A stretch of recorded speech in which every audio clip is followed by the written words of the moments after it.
Bonjour à tous, aujourd'hui nous sommes dans la région nord-est à Xonrupt-Longemer et je vais rencontrer Jérôme Mougel de la société Odyssée qui propose des solutions de détartrage biosourcé pour les industriels. Il va nous parler de ce modèle économique qui est l'EFC, l'économie de la fonctionnalité et de la coopération, et la façon dont il s'en est inspiré pour changer les choses dans son entreprise à son échelle. Allez, c'est parti, on y va!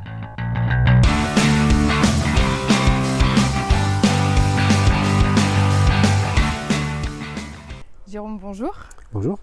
Nous sommes ici dans la région nord-est et tu vas nous parler de ton entreprise qui est sur l'ensemble du territoire. Oui, donc je représente la société Odyssée Environnement. Nous faisons du traitement des eaux industrielles. C'est que nous formulons des produits pour éviter que l'eau ne devienne entartrante ou corrosive dans des circuits industriels. Je suis responsable au niveau d'Odyssée Environnement de toute ce qu'on appelle la prospective, c'est-à-dire qu'est-ce que sera notre métier, qu'est-ce que sera nos relations avec nos clients dans le futur.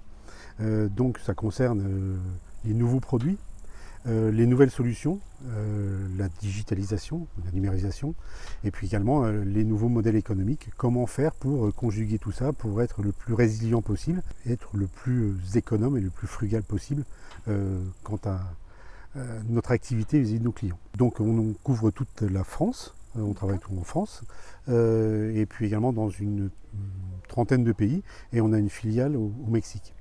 Donc on essaie de développer notre business dans la partie surtout industrielle et tertiaire. Et on a 15 ans d'existence et on se développe régulièrement et notre ambition c'est de devenir le numéro 1 européen. Quel est ton regard sur ce modèle économique que l'on a ? Est-ce que tu peux nous le partager ? Alors je ne sais pas si mon avis sur le modèle, sur l'économie mondiale est intéressant.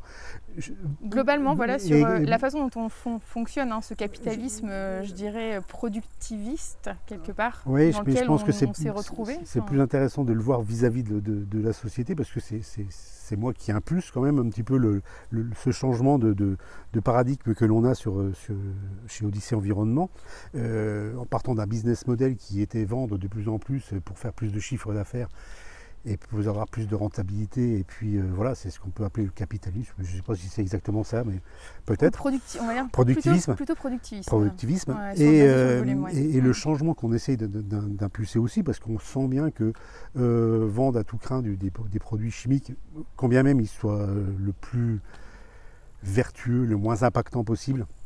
Je ne vais pas faire de greenwashing, mais bon, voilà, on souhaite faire des produits de moins en moins impactants, jusqu'à aller dans la chimie verte, et je vous expliquerai tout à l'heure où on veut aller à ce moment-là. Mais c'est d'aller là-dedans et plus vendre mieux plutôt que vendre plus. Donc comment vendre mieux plutôt que vendre plus, et comment être aussi plus tranquille dans notre métier, c'est-à-dire vendre mieux, vendre plus, enfin vendre mieux, avoir toujours un chiffre d'affaires, parce qu'on a besoin d'un chiffre d'affaires pour se développer, et si on veut atteindre notre objectif d'être numéro 1 européen, il faut quand même avoir un certain développement économique, mais également être plus tranquille sur notre métier, c'est-à-dire sécuriser les installations et avoir des clients satisfaits. Si on a des clients satisfaits, on en a de plus en plus, on est content de travailler avec eux, et tout s'enchaîne naturellement. Alors quand on parle de ça, ça fait un petit peu peut-être bisounours de savoir comment on peut concilier vendre plus, avoir plus de chiffre d'affaires, vendre moins de produits, que tout le monde soit heureux, nous, nos fournisseurs, nos clients. Et je pense que le FC répond parfaitement à ça. Après, c'est un travail sur comment arriver à ce qu'on arrive à justement faire cette quadrature du cercle, et puis proposer une solution efficiente sur différentes performances que l'on peut proposer à nos clients. On parle beaucoup d'efficience énergétique, on parle beaucoup de digitalisation, de numérisation, d'économie d'énergie, de zéro carbone, de choses comme ça. Et je ne sais pas si on prend les bons raccourcis pour arriver à ça. C'est-à-dire que si déjà tu veux dire trop de techno, trop de... ou pas assez de techno. Ou pas assez de techno. Oui, le trop et le pas assez. Bah oui, parce que pour faire de l'efficience énergétique, par exemple, c'est les choses que tout le monde comprend, c'est une bonne isolation et c'est de fermer votre porte d'entrée. Donc faire une bonne isolation, c'est bien, mais il faut surtout contrôler que la porte d'entrée soit fermée et qu'il n'y ait pas l'air froid qui rentre à l'intérieur. C'est sûr. Et Sur l'usage. on fait souvent beaucoup de grosses isolations, mais on ne contrôle pas que la porte elle soit bien fermée. Ouais. Alors c'est vraiment un raccourci que je fais, mais je pense qu'il est vrai partout. C'est-à-dire que dans la chimie, on peut se dire on va haro sur la chimie, on n'utilise pas de produits chimiques, mais vaut mieux utiliser de la chimie à bon escient ou juste ce qu'il faut, contrôler qu'on l'utilise bien, et le bon produit qui soit vertueux, plutôt que de vouloir tout interdire et tout rationaliser pour avoir finalement pas grand-chose à la fin. Parce que c'est dans une maison, je reprends l'exemple de l'efficience énergétique, je pense qu'il y a un moment, il faudra bien qu'on ait quand même une certaine température pour vivre correctement dans les maisons. Bon, je pense que l'intelligence humaine, c'est pas grand-chose, hein, mais je pense que ça va nous permettre d'avancer là-dessus. Et c'est sûr que plus vous êtes targeté sur la vente de gaz, sur la vente d'énergie, sur la vente de produits chimiques, plus vous avez tendance à éventuellement, si vous avez l'esprit un peu tordu, de laisser la porte ouverte. À en vendre plus. Voilà. C'est sûr. Et donc nous, c'est notre business, c'est de fermer cette porte-là, de s'assurer qu'elle soit bien fermée, et puis nos ingénieurs de dire, ben voilà, vous devez mettre 10% d'isolation, 20% d'isolation, pour que vous soyez parfaitement protégé et puis que vous ayez un bon confort chez vous. Alors on va passer maintenant à ton regard sur justement les limites que toi tu as pu observer dans ta propre activité, sur ton modèle économique d'origine. Il faut savoir que l'eau potable, 20% de l'eau potable mondiale est utilisée dans l'industrie. Alors, c'est surtout les 80% qui sont connus du commun des mortels, c'est-à-dire la potabilisation, les stations d'épuration, les choses comme ça. Nous, on travaille juste dans l'eau qui est utilisée dans l'industrie. Donc l'eau qui est utilisée comme pour refroidir des installations ou pour chauffer, pour produire de la vapeur. Et donc nous, on met des produits dans cette eau pour économiser de l'eau, pour économiser de l'énergie et pour éviter que l'eau ne corrode ou n'entartre les installations. Donc c'est des produits très techniques. On n'entend pas beaucoup parler de notre activité parce que généralement tout marche bien, sauf quand ça entartre, quand il y a des chaudières qui explosent, et là c'est un peu catastrophique. Mais partout où l'eau est utilisée dans l'industrie, c'est-à-dire dans 95%, peut-être même plus de l'industrie, on utilise de l'eau comme fluide caloporteur. Donc ça c'est notre activité et c'est un marché qui représente 5 milliards d'euros au niveau mondial pour l'antitartre et 5 milliards pour l'anticorrosion. Donc comme toute vente de consommables ou de produits chimiques ou de lessive, tout est la norme, le business model est fait sur un prix au kilo. C'est-à-dire que nous, on ne nous achète pas un produit, on nous achète de moins en moins de produits, on nous achète de moins en moins de solutions, on a des appels d'offres, on remplit un dossier Excel et vous avez un antitartre. Vous mettez votre prix au kilo. Le client multiplie par le nombre de kilos dont il a besoin par an et puis ça lui donne un prix. Voilà. Donc notre action est résumée à un prix dans un tableau Excel. Que votre produit soit plus performant, moins performant, plus dosé, moins dosé, c'est un prix au kilo. Bon, je résume un petit peu, mais sans prendre en compte finalement la performance. Aucune performance n'est prise en compte, aucun dosage n'est pris en compte. Donc, alors dans la chimie, on a quelque chose de fantastique, on peut faire de la dilution. On peut faire un produit qui est dilué 2 fois et le vendre le même prix. Donc on voit quand même que le prix, c'est important, mais le prix ne veut rien dire. Ça dépend de la dilution, ça dépend du dosage, ça dépend de la performance. Et on souhaite remettre la performance au cœur de notre métier, parce que notre métier, c'est un produit de performance et c'est un métier qui est utile pour la performance des industries. C'est-à-dire que, et notre raison d'être, on en reviendra sûrement après, c'est agir pour une performance éthique de l'eau. Tout y est, c'est agir pour une performance éthique de l'eau, c'est-à-dire que vendre un produit performant pour qu'on puisse avoir une installation, que l'industriel puisse avoir une installation qui soit performante et sécurisée. Ça, c'était notre ancien modèle. Et pour nous, il était important et urgent de se différencier de la concurrence ou de ce que faisaient nos confrères, et pour aller aussi vers une performance et une meilleure utilisation de nos produits. Donc là, vous l'avez senti naturellement, en fait. Enfin, cette limite, finalement, là, du prix au kilo, vous l'avez senti parce que en termes de concurrence, finalement. Vous l'avez senti... Alors, finalement, qu'est-ce qui vous a amené à ça, en fait Alors, on a 15 ans d'existence. On a très bien réussi ces 15 ans-là. On est parti de zéro. On est actuellement le numéro 2 ou 3 en France, un capitaux purement français. On a un ancrage territorial qui est très important. Super, hein. On joue vraiment là-dessus, mais on se rend compte que donc on investit beaucoup dans la recherche et développement, grosso modo 7 à 8% par an de notre chiffre d'affaires est réinvesti en recherche et développement, et donc on fait des produits de plus en plus à haute valeur ajoutée. Et plus vous faites des produits à haute valeur ajoutée, quand vous êtes comparé à un produit qui est vieux de 50 ans, un produit plus vertueux, un produit moins impactant, un produit qui vous permet d'avoir plus de performance, vous voyez bien qu'il y a une dichotomie entre le prix qui reste le même ou qui a de même tendance stable, à diminuer parce qu'on a de plus en plus de clients, concurrence aussi. plus en plus de concurrence et plus en plus de grands comptes qui nous demandent, qui font pression un peu sur le prix. Donc on a senti à un moment qu'il n'était plus possible de raisonner juste par le prix. D'accord. Et donc de trouver un autre modèle. Nous y sommes. Alors, voilà. Pour le coup, vous êtes arrivé à ce modèle économique qui est l'EFC, donc l'économie de la fonctionnalité et de la coopération.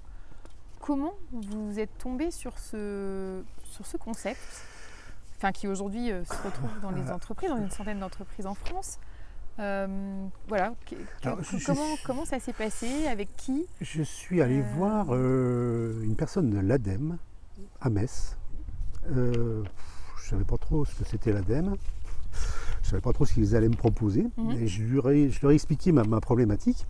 Et on faisait un petit peu de l'ADEME comme certains font de la prompt sans le savoir.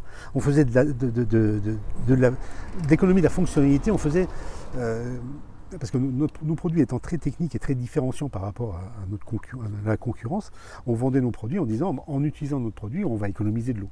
Donc on faisait déjà un petit peu des plans de performance en disant vous utilisez nos produits et vous allez économiser 10, 20, 30, 40% d'eau sur votre installation. Et vous mettez 10 fois moins de produits qu'un produit qui est 5 fois moins cher. Donc si on fait le calcul, c'est pas simple, mais certains se sont rendus compte que quand même c'était moins cher à la fin. Et la personne de l'ADEME que j'ai rencontrée m'a dit, mais vous faites de l'économie de la fonctionnalité. Donc je n'avais jamais entendu parler de ça. Et donc j'ai fait une formation, donc qui a duré 1 an et demi, 2 ans, sur l'économie de la fonctionnalité, ce qui a été une révélation pour nous. Alors je dis toujours que c'est simple pour nous, mais je pense que c'est simple pour tout le monde, parce qu'il y avait pas mal de gens qui n'avaient rien à voir avec notre métier, des assureurs, un agent immobilier. Je me demandais qu'est-ce qu'ils vont trouver là-dedans comme économie de la fonctionnalité. Et ce mélange d'entrepreneurs avec des questionnements, enfin finalement on a tous les mêmes questionnements, enfin ils sont tous différents, mais on arrive tous à la même conclusion. Et donc moi j'ai fait cette formation. Ma fonction chez Odyssée Environnement, c'est que je recherche des nouvelles choses pour développer Odyssée Environnement. J'ai un target aussi, c'est d'avoir ça. Et ça m'a permis aussi de construire quelque part et d'étoffer un petit peu ce que l'on faisait sans savoir. Et c'est ce qui nous a amené, parce qu'après, chez Odyssée Environnement, on parle très peu d'économie de la fonctionnalité et de la coopération. Parce que c'est un nom barbare et il y a beaucoup de termes qui sont spécifiques à cette formation. Donc j'essaie le moins possible d'utiliser ces mots, mais de les expliquer d'une manière, de les vulgariser et de les transformer on a un métier qui est très codé aussi. Donc, et on a transformé tout ça avec un mot générique qui regroupe plusieurs phases, ce qu'on appelle nous la performance. Je répète encore, notre raison d'être, c'est agir pour une performance éthique de l'eau. Finalement, c'était aussi de réfléchir quel était notre métier, à quoi on servait. Et on a compris qu'on n'était pas des vendeurs de produits chimiques au kilo, mais qu'on était des vendeurs de performance. Et ça change tout. Ça change déjà beaucoup de choses pour le sens en fait, de l'entreprise et ça pour le sens aussi des personnes qui y travaillent. Alors ça change dans l'entreprise, ça change pour nos clients aussi. parce que ça change. Il faut qu'on leur explique aussi, qu'on prenne du temps à leur expliquer qu'on n'est pas seulement avant, on nous appelait des vendeurs de poudre de perlimpinpin, parce que la chimie, c'est toujours quelque chose un peu de magique. On met un produit dans l'eau et puis les caractéristiques de l'eau changent. Il fallait leur expliquer que quand même derrière il y avait de la recherche et développement, il y avait de l'ingénierie derrière, il y avait du savoir-faire, il y avait de la mise en pratique, il y avait beaucoup de choses, il y avait beaucoup de performances de nous pour amener beaucoup de performances à notre client. Et cette mise en commun de la performance, cette vente de la performance a une valeur qui ne correspond pas forcément à un prix au kilo. Au prix au kilo, bien voilà. sûr. Alors c'est super intéressant, sauf que c'est un peu plus long à expliquer à nos clients que de remplir un dossier Excel avec je vous le vends 5 € le kilo. Ouais. On y viendra juste après. Alors pour le coup, donc, tu as suivi cette formation et alors finalement, qu'est-ce qui s'est passé dans ton entreprise ? Tu vois, comment ça s'est déroulé pour toi et finalement aujourd'hui, je dirais, comment ça se matérialise aussi dans ton business, c'est-à-dire est-ce que tu vends toujours encore une partie au kilo, on va dire, et que tu as une partie de business basée sur ce modèle économique, alors, ou est-ce que tu as complètement switché Alors on est très pragmatique. On a un business actuellement, on a un chiffre d'affaires et on a 15 ans d'existence, donc le chiffre d'affaires, on augmente de 10% tous les ans notre chiffre d'affaires. On a une rentabilité qui est intéressante.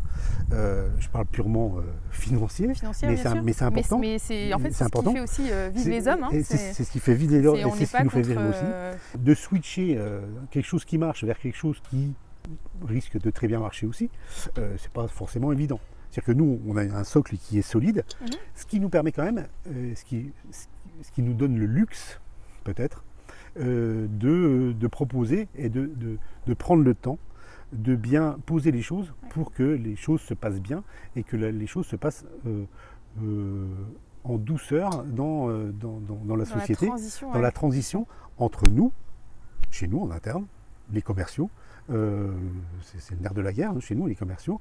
La R&D, mais la R&D, je dirais, dans Odyssée Environnement et Environnement, donc on a toujours été vers la R&D, vers toujours des produits de plus en plus vertueux et on travaille, j'en parlais tout à l'heure, sur des produits verts, sur une transition de nos produits chimiques vers la chimie verte. Ça reste toujours de la chimie.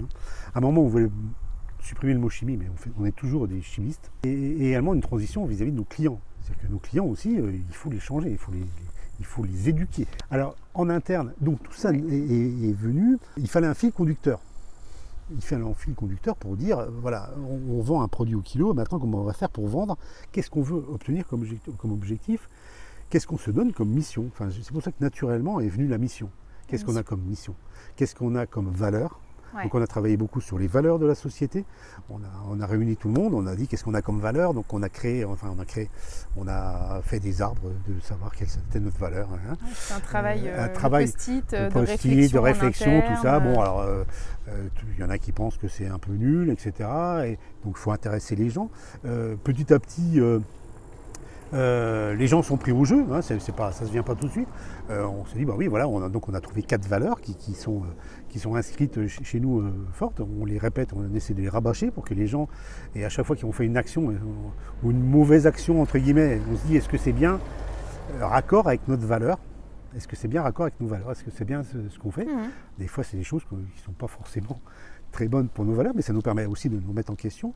Et puis derrière, c'est avoir une raison d'être, une mission, donc agir pour une performance éthique de l'eau. Et puis une ambition, c'est de devenir le numéro 1 européen.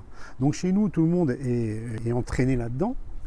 Et tous les 6 mois, on fait un SWOT pour savoir chaque personne, qu'est-ce que va faire chaque personne pour atteindre notre mission, à son niveau.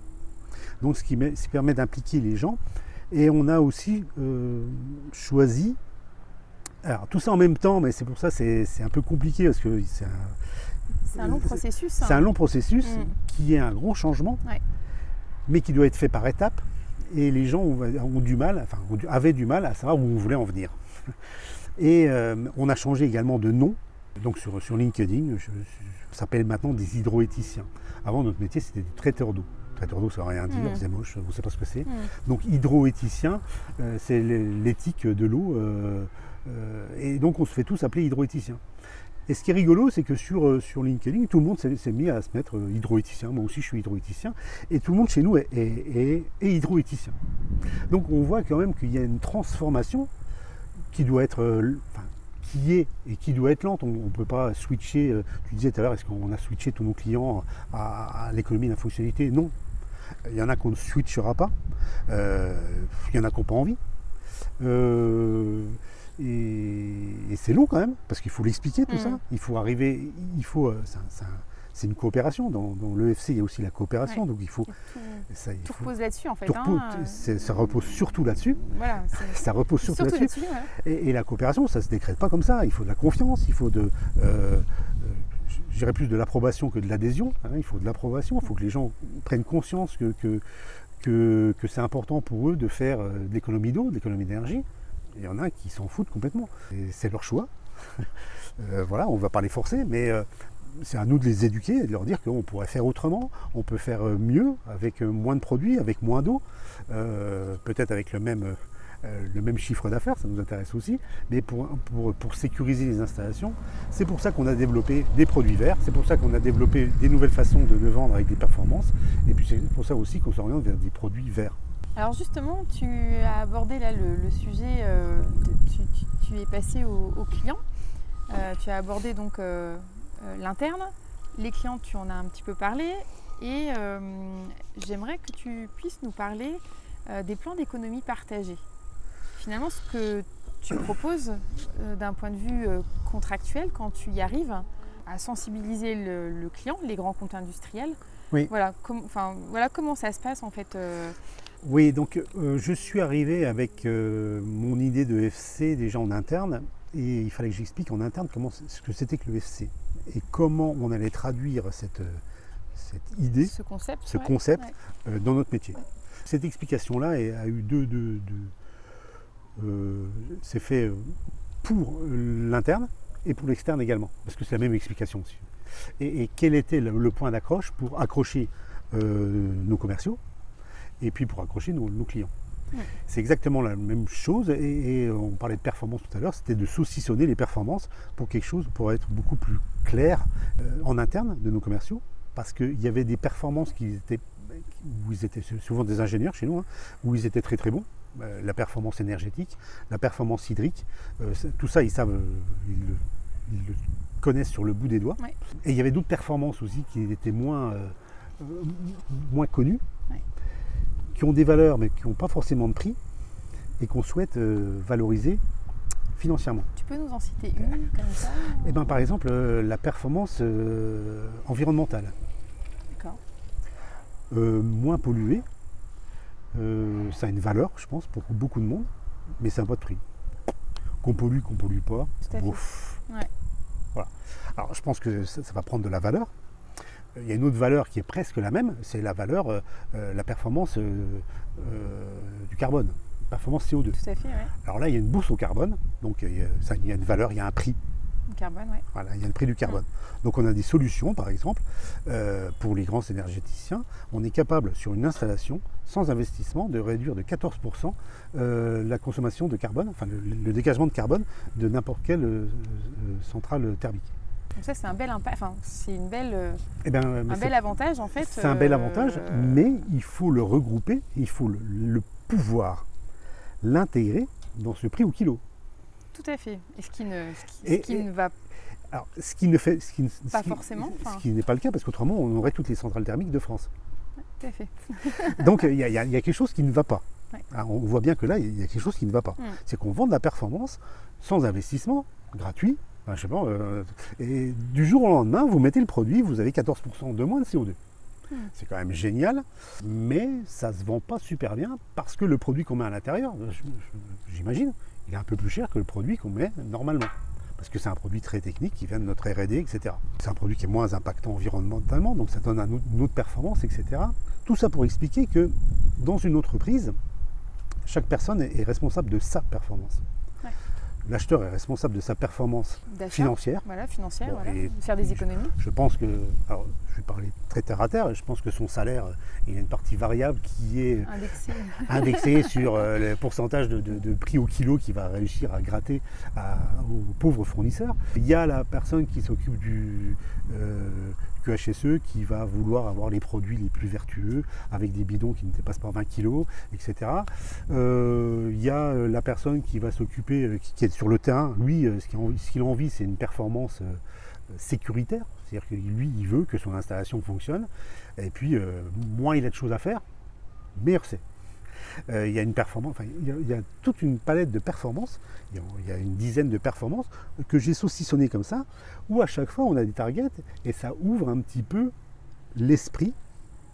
Alors généralement c'est l'acheteur ou le responsable d'entretien pour l'amener à se dire, moi il y a tellement de performances là-dedans que moi je suis responsable du prix et puis je sais pas quoi, de la sécurité, mais toutes les autres performances c'est pas moi, c'est mon autre collègue. Ouais, c'est le collègue. Et le but c'est que dans les entreprises, et c'est pas évident, c'est que tout le monde se mette autour de la table, de la coopération, vraiment de la vraie coopération, pour que chacun amène un petit peu toutes ses doléances. Moi, j'aimerais bien avoir un produit qui soit vert. Moi, j'aimerais bien, ou jaune, faiblement impactant. Moi, j'aimerais bien diminuer ma quantité d'eau. Moi, j'aimerais bien diminuer ma consommation de gaz. Moi, j'aimerais bien diminuer mon risque de valeur limite d'exposition professionnelle parce que mon produit que j'utilise actuellement, il y a une tête de mort dessus. Moi, j'aimerais bien. Et donc, c'est de regrouper toutes ces performances, ces performances individuelles, on va dire. Et toutes ces externalités, je vais prendre un mot de EFC, mais j'aime pas. Voilà. Mais toutes ces performances, parce que tout ça, toutes ces externalités sont des performances. Alors, je ne dis pas qu'on va répondre à toutes les performances, toutes les demandes de nos clients. Mais ça nous permet, on peut y répondre à beaucoup de performances. Et les clients sont très surpris sur ce dont on arrive à répondre. En plus, il y a des aides qui sont possibles, il y a des choses comme ça, donc ce n'est pas forcément plus cher financièrement, donc la performance financière peut être là également, et souvent là. Et pour revenir, le plan de performance partagé, pourquoi on passe là-dessus? Parce que ça nous engage. Ça nous engage et ça engage le client. On pense, on espère, et on donne des garanties. C'est-à-dire qu'on nous dit, voilà, on vous annonce ça, mais on vous le garantit. C'est-à-dire que, parce qu'à la fin, tout retombe au prix au kilo, le prix le budget de l'installation, le budget. Et ben on dit on arrive au budget et tout ce qu'on fait gagner, on vous prend une partie. Comme ça nous permet nous d'innover, d'avoir des nouveaux et d'avoir une valeur, un prix qui corresponde à la valeur de toutes les performances qu'on amène aux clients. Ben, tout ce que je viens de t'expliquer là en 10 minutes, ça peut prendre un petit peu de temps quand même. Ça prend beaucoup de temps, beaucoup de temps. Beaucoup de temps, et il faut trouver des artifices pour amener le client à le mettre en face de ses responsabilités. Alors tout le monde fait, toutes les sociétés font des belles missions, des belles phrases pour dire nous notre ambition c'est ça, etc. Et la première phase dans les présentations que je fais avec les énergéticiens, les grands groupes, je vais sur leur page internet où la partie communication a fait une belle présentation, voilà notre mission, voilà le truc. Je reprends la mission et je décline la mission, qu'est-ce qu'il y a derrière, qu'est-ce que ça veut dire leur mission.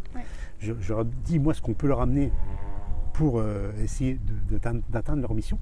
Bah, finalement, à la fin, tout le monde a la même mission, c'est polluer moins, c'est moins consommer, c'est, je pense, le CO2, c'est sécuriser les installations, que tout le monde soit dans la même galère et rame dans le même sens. Je pense que la coopération, c'est super sympa, c'est de la confiance aussi, ça amène de la confiance. Il y a toute la partie formation aussi, on dit aux énergéticiens, aux grands groupes, etc., on vous forme, parce que si on vous forme, vous travaillerez mieux, vous aurez moins de problèmes, et puis nous non plus, on se déplacera moins, puisqu'il y aura moins de problèmes. Bien sûr. On vous explique comment il faut travailler, on vous donne des éléments, et tout ça, je trouve ça super sympa.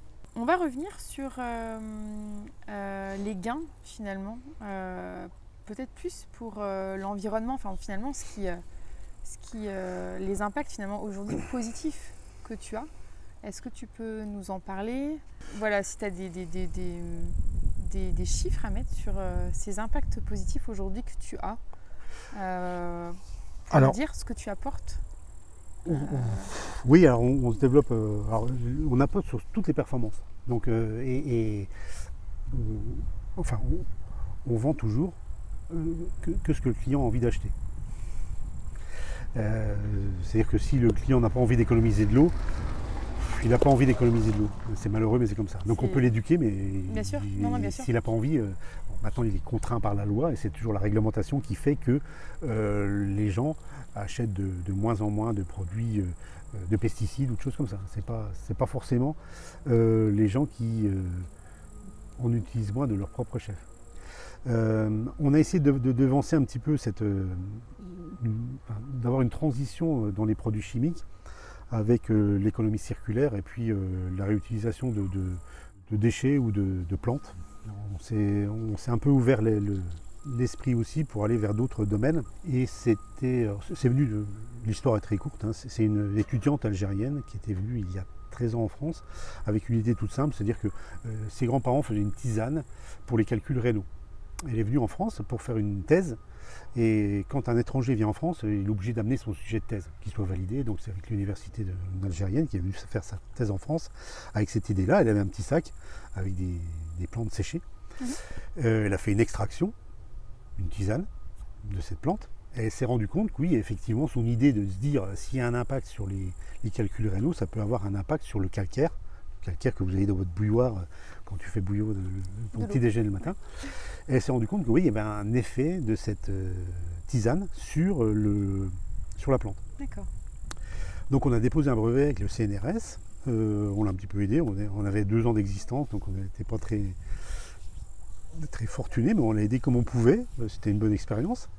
Et on a développé cette idée-là. Donc on est devenus les spécialistes, peut-être mondiaux. Donc maintenant on est capable, tu nous donnes une plante, on est capable de te dire si cette plante-là peut être intéressante comme produit anti-tarte, anti-corrosion. Anti-tarte, pardon.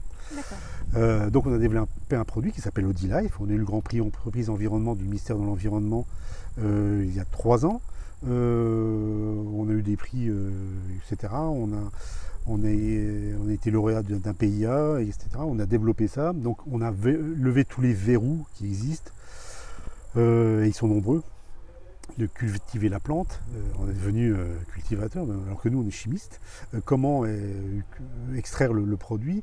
Et puis on a tout de suite aussi intégré l'analyse de cycle de vie.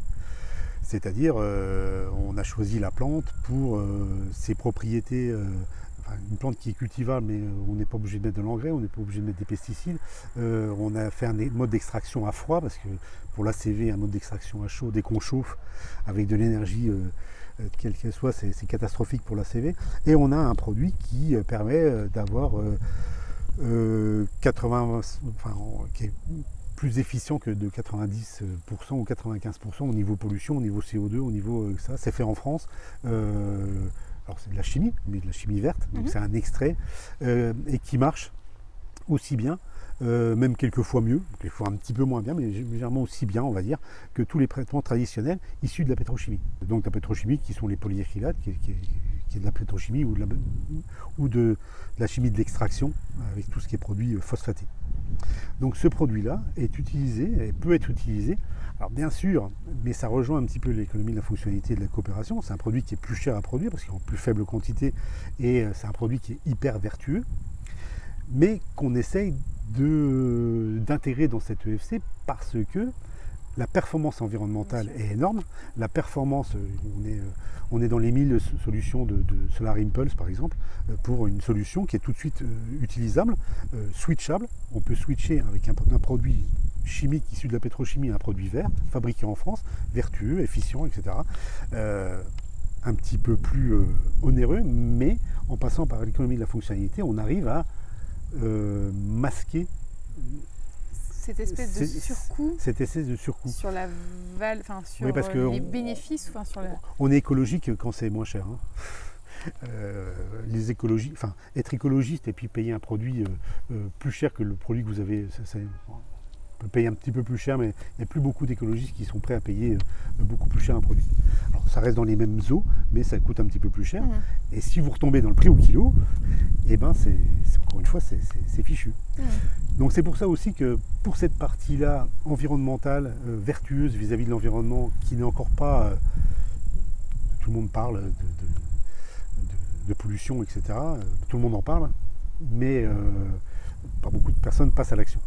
Donc nous, ce que l'on souhaite aussi, c'est d'avoir des industriels qui soient moteurs, qui soient le mouvement avec nous, et qui nous permettent d'utiliser nos produits dans leurs installations pour être vertueux et pour avoir zéro impact sur l'environnement. Donc là, on a quand même pas mal de personnes que tu peux finalement avoir en client en France.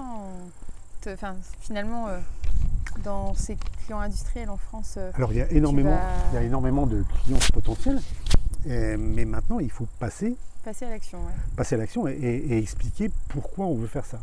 Et cette action-là et ce déclic-là et ce changement-là, ce mouvement-là, ne sera possible, d'après moi, qu'en passant par la performance, donc l'économie de la fonctionnalité, mais par cette vente de performance et cette prise de conscience que on ne peut pas faire du vertueux, on ne peut pas faire du non polluant, on ne peut pas faire quelque chose de fabriqué en France, de parfaitement avec une analyse de cycle de vie superbe, juste en le décidant.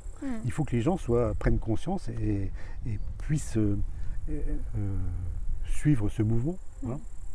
Pour toi, est-ce que tu penses que là, ce que tu es en train de dire, c'est vraiment fondamentalement quelque chose qui peut changer notre modèle dans son ensemble, notre système à un niveau plus, je dirais plus grand finalement, si toutes les entreprises se mettent à passer à ce modèle de valeur plutôt que de volume, est-ce que ça peut finalement avoir un plus grand bénéfice Moi je suis persuadé parce que tout est c'est pernicieux ce modèle économique basé sur le prix au kilo. Parce que dans la chimie, on peut diluer. Donc un même produit, je peux vous le vendre 2 fois moins cher, mais diluer 2 fois. Bien sûr. Quel est l'intérêt? Vous transportez de l'eau, vous avez je donne toujours l'exemple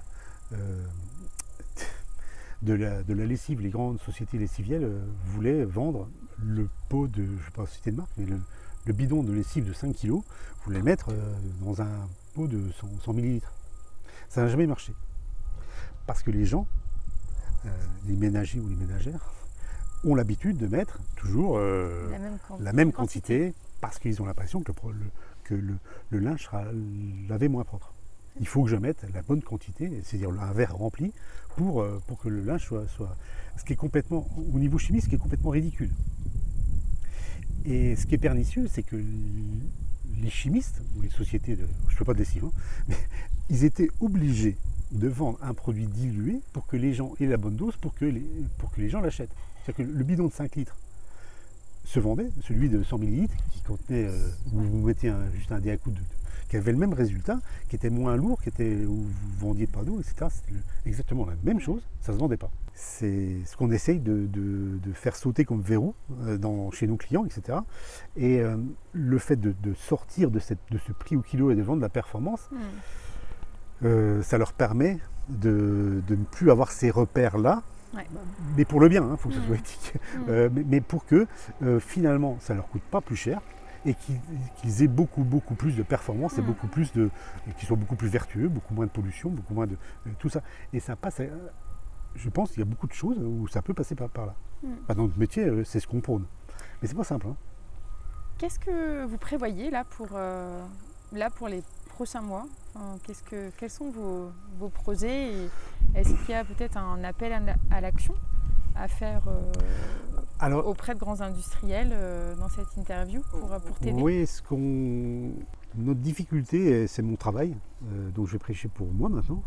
Moi, mon travail, c'est d'avoir de la visibilité. Parce que on a les produits, on a le bon modèle, on a les bons prix, on a les bons acteurs, on a les bons techniciens, les bons ingénieurs, on est hyper performant, notre R&D est au top. Ce qui nous manque, c'est les champions. C'est les champions industriels. C'est-à-dire que c'est des champions qui mènent l'action. c'est-à-dire qui nous amènent aussi, et qui imposent le mouvement, des grands champions de l'agroalimentaire, des grands champions de la cosmétique, des grands champions énergéticiens, qui nous disent pas seulement bravo, allez-y, c'est super ce que vous faites, mais qui passent à l'action et qui se creusent la tête avec nous pour réinventer ce modèle économique. On a des super résultats, etc. Mais moi, avoir des super résultats, c'est pas. Alors oui, c'est intéressant pour les commerciaux, etc. Moi, ce qui m'intéresse dans mon projet de révolution de ce modèle économique, c'est de faire de la performance, mais pas seulement de la performance économique et de la performance sécuritaire d'installation. Je suis content, on récupère des réseaux de chauffage urbain où il y avait 10 mg par litre de fer, 100 mg par litre de fer. En 6 mois, il n'y a plus rien, il n'y a plus de corrosion, l'eau est claire, etc. Tout le monde est content. Alors les commerciaux sont contents chez nous, la R&D est contente parce qu'ils vendent des bons produits, etc. Mais moi, ce que je veux, c'est aller plus loin. C'est de se dire comment on réfléchit pour mutualiser les choses, pour se dire, ah tiens, j'ai mis ça en place, j'ai des bons résultats, combien ça coûte d'avoir des bons résultats? Combien j'ai gagné d'avoir des bons résultats? Qu'est-ce que ça impacte pour moi? Qu'est-ce que ça impacte pour le client? Pour qu'on puisse intégrer derrière ses performances et que chacun soit conscient de ses performances. Parce que ça va nous permettre, nous, éventuellement, c'est pour ça aussi que une partie, dans les grands groupes, il y a des risques managers. Les risques managers, ils managent le risque, c'est-à-dire que si une installation perce, combien ça coûte? Et bien ce montant-là n'est jamais intégré. C'est qu'on sait combien coûte l'entretien, la maintenance, les consommables, ça on le sait, parce que c'est rentré dans la compta, combien coûte la non-performance de la sécurisation de l'installation. C'est toujours on met un peu la poussière sous le tapis, avec le risque manager, avec les assurances, etc. Ça m'intéresse beaucoup. Parce que nous, ce qui nous intéresse, c'est pas de vendre une fois, c'est de vendre longtemps et d'avoir longtemps nos clients. C'est d'avoir une relation de confiance et c'est d'avoir aussi une coopération. On disait tout à l'heure que c'était important et c'est important d'avoir de la coopération. Et d'aller plus loin que se dire, vous faites du bon travail, c'est bien. Je vous fais un contrat de 2 ans, 3 ans, etc. C'est important pour nous, pour la partie commerciale. Mais j'aimerais bien aller plus loin et réfléchir là-dessus. Et je pense qu'il y a un gros chantier à faire là-dessus. Et on essaye je pense qu'il faut une personne, c'est toujours l'autre personne qui est derrière le bureau, qui a envie d'aller cette aventure. Aucun de nos clients qui a accepté de se challenger sur ces performances-là n'a été déçu. On leur a à chaque fois fait gagner de l'énergie, enfin tout ce qu'ils voulaient. De l'énergie, de l'eau, etc. Alors quelquefois ça nécessite des investissements, mais ça s'intègre dans le prix et le budget final n'est pas forcément plus grand. Des fois il est égal, des fois il est un petit peu plus important, mais la personne a gagné une performance qu'il cherchait et qu'il n'avait pas avant, ou peut-être qu'il peut être moins important. Le prix, c'est pas une finalité, il doit être juste. Voilà. Mais c'est ça, et donc l'appel que je fais, c'est ça. On a besoin de champions qui vont nous amener aussi qui vont nous écouter déjà, et qui vont être moteurs chez eux, dans leur entreprise, pour faire passer tous ces messages. Est-ce que tu as d'autres sujets à aborder? Est-ce que tu as envie de nous dire d'autres choses? Alors on développe beaucoup... il y a des sujets dont je ne peux pas vous parler, mais on développe beaucoup de nouveaux produits. C'est-à-dire qu'on fait beaucoup de recherche et développement sur des nouveaux produits, on fait des thèses avec le CEA, on a beaucoup de NDA avec de grandes sociétés qui souhaitent quand même développer ces produits verts, etc. Et je pense que sans le FC, sans cette prise de conscience, sans cette approbation de cette modification du modèle économique, ça va être compliqué pour eux aussi d'avoir quelque chose de positif. Donc c'est long aussi pour nous de développer ça. On développe beaucoup de produits verts, de produits anti-corrosion, de produits... on développe aussi de nouveaux Odilife avec de nouvelles plantes qu'on fait pousser. On a beaucoup de projets aussi en digitalisation, c'est-à-dire en numérisation plutôt. Donc on a développé en partenariat avec une société ce qu'on appelle une Audibox. C'est une boîte qui va récupérer toutes les données de l'installation et qui va, avec des algorithmes, calculer si ton installation elle est performante ou pas. Mhm. Donc ça donne la performance de l'installation et ça permet d'intégrer ça dans des contrats pour savoir si ton installation est performante ou pas. Performance au niveau anti-tarte, anti-corrosion, dosage de produits, c'est unique. Hein. Et on essaie aussi de l'internationaliser et de le proposer à tous nos partenaires mondiaux pour permettre d'avoir, de récupérer les datas et puis d'avoir une expertise là-dessus.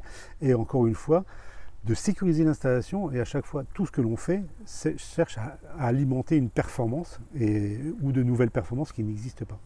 Donc, qui n'existent pas, qui existent mais dont on n'a pas vraiment conscience.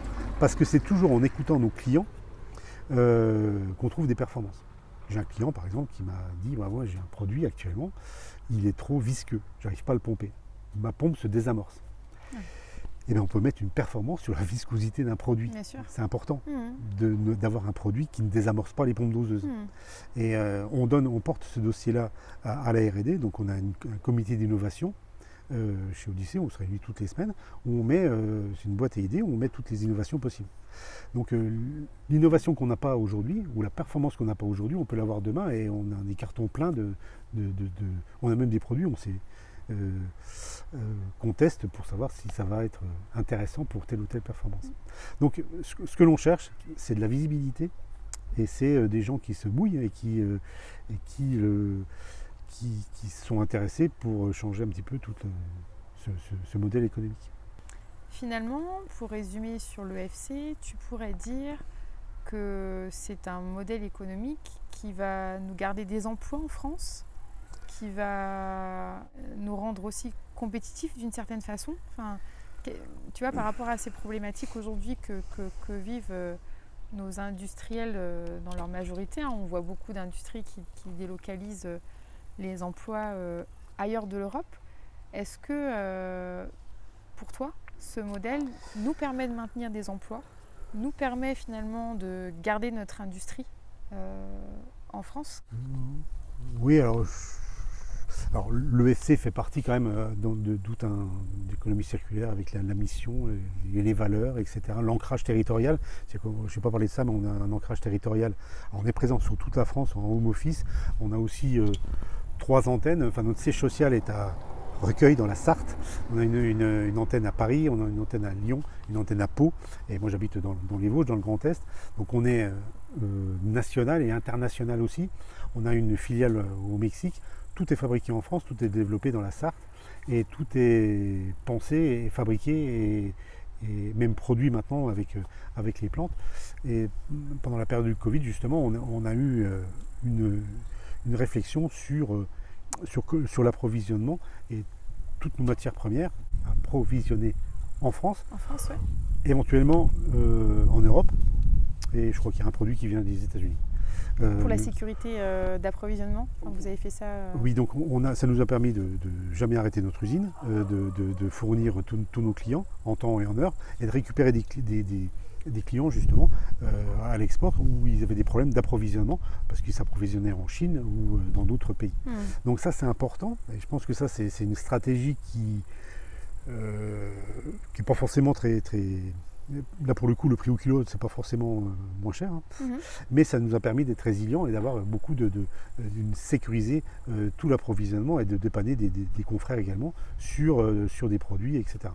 Donc ça c'est quelque chose de très important. L'économie de la fonctionnalité aussi est très importante parce que ça nous permet d'aller plus loin que vont les autres sociétés.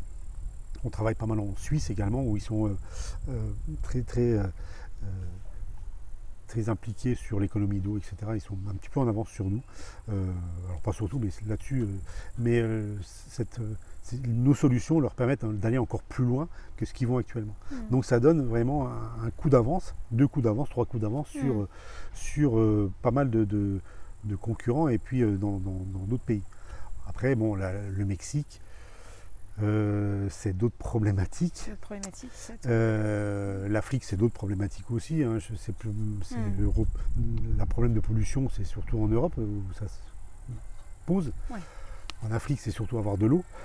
Au Mexique aussi, avant la pollution. Ouais. Mais on essaye quand même via des grandes sociétés et des grandes multinationales, on leur demande aussi de nous amener dans leur valise, avec la filière française de l'eau justement, pour leur permettre d'aller aussi prêcher la bonne parole là-dedans, en disant, même dans des pays